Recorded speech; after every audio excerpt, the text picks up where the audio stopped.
ठीक है, सीन जमाते हैं। ये अप्रैल 2025 है। कश्मीर में स्प्रिंग का मौसम सुन के कितना ब्यूटीफुल लगता है ना?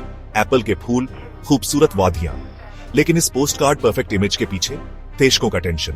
इंडिया और पाकिस्तान, थियोतीश जो एक मेसी डिवोर्स से पैथिया हुए, आज भी बच्चे कश्मीर के लिए लड़ रहे हैं।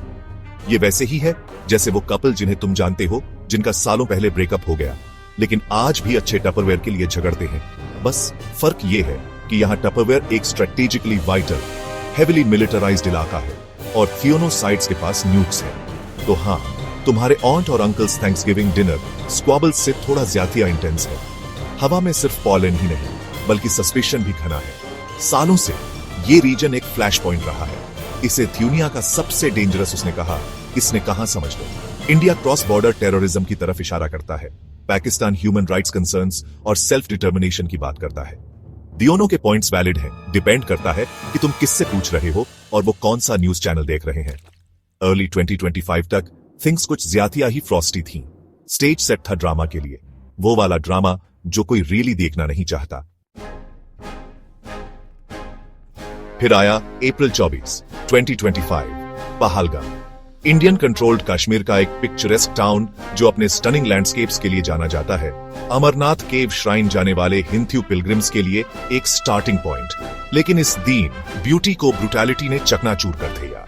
इस्लामिस्ट मिलिटेंट्स ने एक अटैक लॉन्च किया। उन्होंने पिलग्रिम्स, टूरिस्ट्स, बेकसूर लोगों को टारगेट किया। 26 जाने बूझा दे गई। इमेजिन करो हॉरर। लोग जो स्पिरिचुअल जर्नी पर थे, फैमिलीज जो वेकेशन पर थीं, उनका शांति का दीन वायलेंस के नाइटमेयर में बैठल गया। न्यूज जंगल की आग की तरह फैली। शॉकवेव्स इंडिया और उससे भी आगे तक पहुंचे। ये कोई और स्कर्मिश नहीं थी, ये एक मैसेकर था।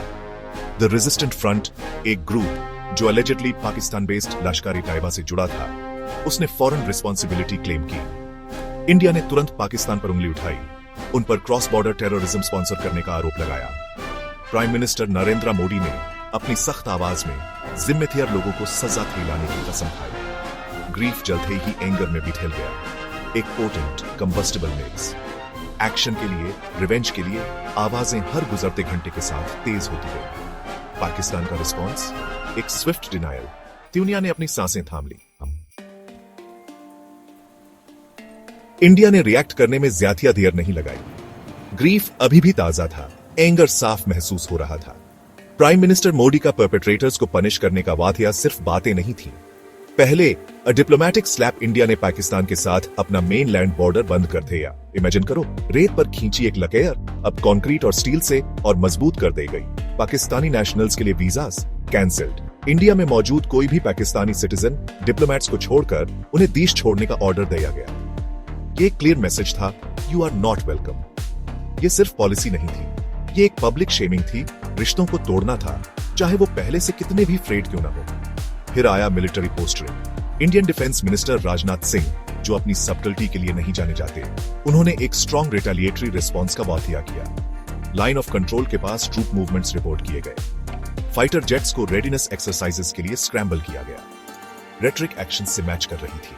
थियोनो साइट्स के न्यूज चैनल्स ओवरड्राइव में चले गए, जिंगोइस्टिक फर्वर के साथ आग में घी डाल रहे थे। अप्रैल 30, 2025, पहलगाम अटैक के सिर्फ 6 दिन बाद जो होना ही था वो हुआ।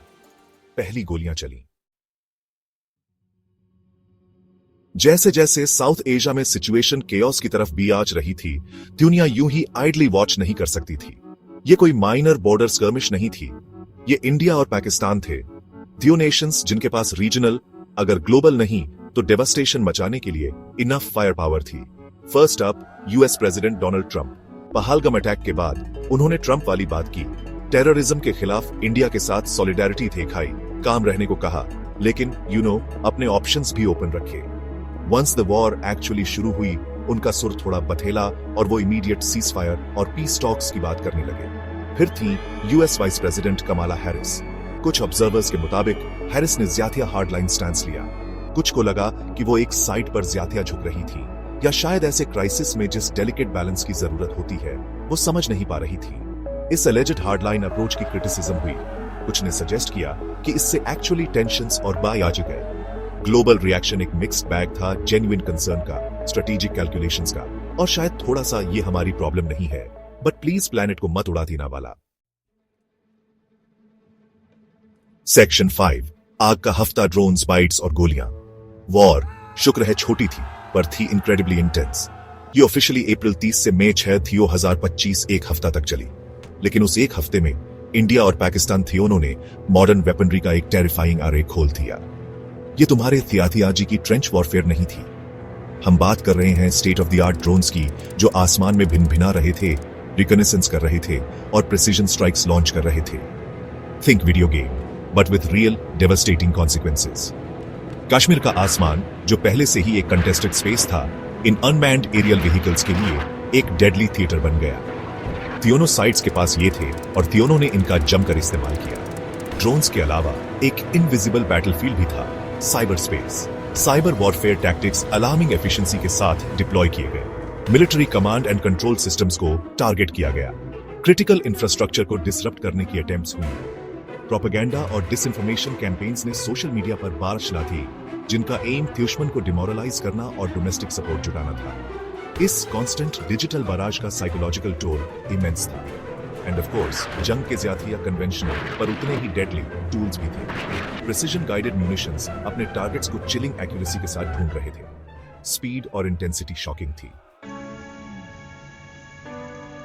सेक्शन 6 उम्मीद का जाल, स्पाइडरमैन और एक रैपर की गुहार। केओस, डर और बैड न्यूज की रिलेंटलेस बौछार के बीच कुछ अनएक्सपेक्टेड हुआ। होप का एक सिंबल उभरा, और कहां से? पॉप कल्चर से। स्पाइडरमैन, यस, आपका फ्रेंडली नेबरहुड स्पाइडरमैन।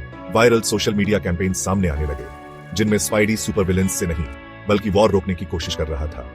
इमेजेस में वो टैंक्स पर जाल फेंकते, मिसाइल्स पकड़ते, या बस इंडियन और पाकिस्तानी सोल्जर्स के बीच बैठकर उन्हें बात करने के लिए मनाते हुए दिखाया गया।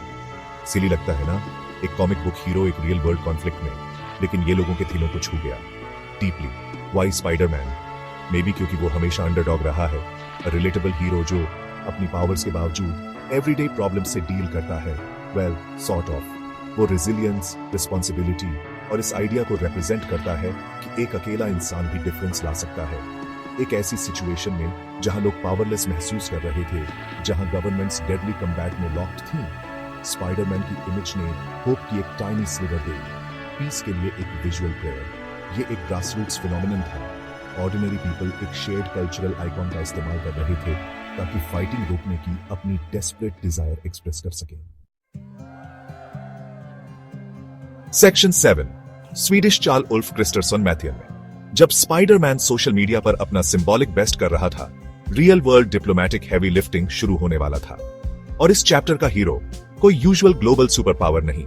Not the US, not China, not Russia, it was Sweden. Yes, Sweden, land of IKEA, एबा और अपेरेंटली कुछ सीरियसली स्किल्ड पीसमेकर्स का।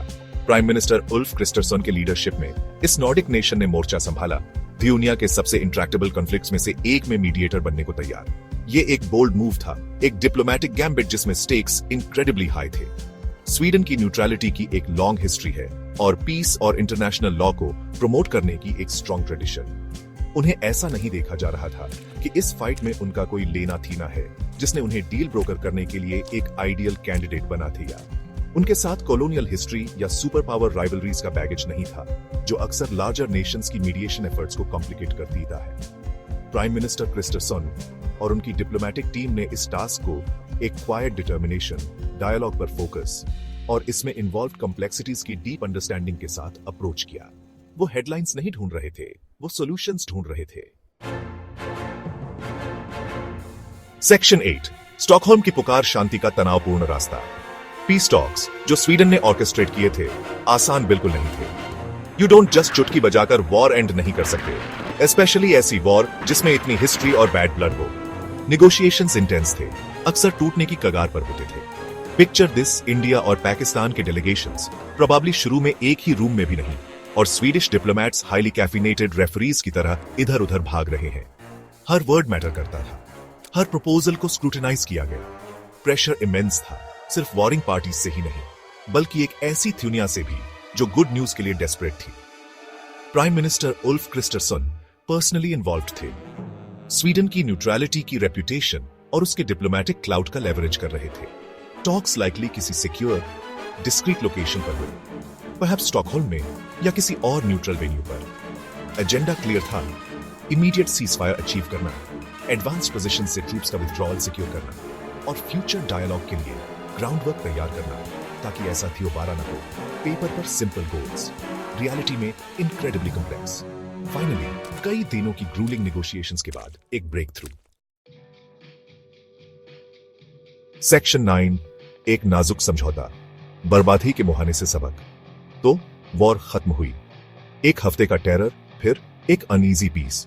स्वीडन उल्फ क्रिस्टर्सन के अंडर एक अनलाइकली हीरो बनकर उभरा। वो अब सिर्फ फ्लैट पैक फर्नीचर बनाने वाले गाइज नहीं रहे। ये स्वीडिश डिप्लोमेसी के लिए एक मेजर विन थी। इससे पता चला कि स्मॉलर नेशंस भी वर्ल्ड स्टेज पर एक रोल प्ले कर सकते हैं। मान गए स्वीडन, तुमने यह कमाया है। कॉन्फ्लिक्ट एक स्टार्क रिमाइंडर था कि कश्मीर में चीजें कितनी जल्दी एस्केलेट हो सकती हैं। एडवांस्ड वेपनरी का यूज, ड्रोन से लेकर साइबर अटैक्स तक, इसने वॉरफेयर के बिठलते नेचर को हाईलाइट किया। दुनिया को एक ग्लिम्स मिली कि एक लार्जर वॉर कैसी देख सकती है। कैजुअलिटीज, डिस्ट्रक्शन, शेयर टेरर, ये एक वेकअप कॉल था। चैलेंज अब इंडिया और पाकिस्तान के लिए इस फ्रैजाइल पीस पर बिल्ड करना है।